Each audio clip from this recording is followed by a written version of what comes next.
Sveiki, su jumis sveikinasi neįtikėtini faktai.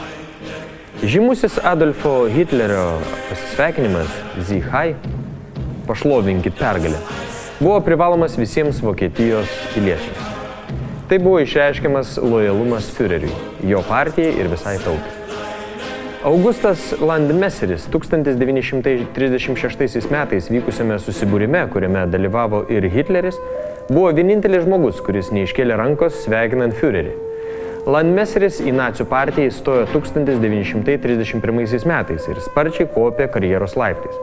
Po 2 metų jis įsimylėjo žydę ir 1935 metais jai pasipiršo. Sužinojo apie sužadėtuves, naciai jį išmetė iš nacionalsocialistų partijos. Landmeseris su savo išrinktąja žiedus ketino sumainyti Hamburge, tačiau priėmus naujus įstatymus jiems tai padaryti buvo uždrausta. 1935 metų spalio mėnesį pora susilaukė dukros.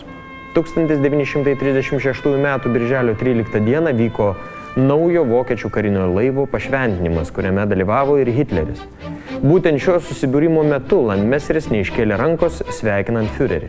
Nepaklusimo aktas akivaizdžiai matomas net ir nacių pasisveikinimų jūroje.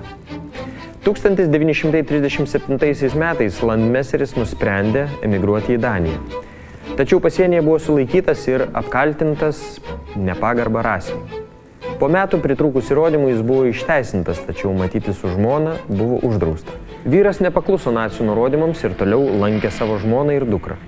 Už tai naciai jį suėmė ir 1938 metais nuteisė 3 metų laisvės atėmimo bausme. Bausmę atliekant koncentracijos stovykloje. Landmeseris savo išrinktosios daugiau neišvydo. Tuo metu žmona jau laukėsi antrosios atžalos.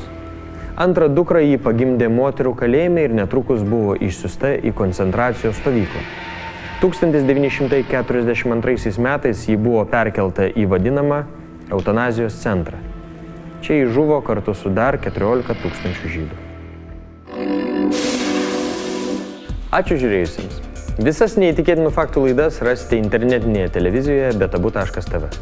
Taip pat kviečiame mus sekti Facebook'e.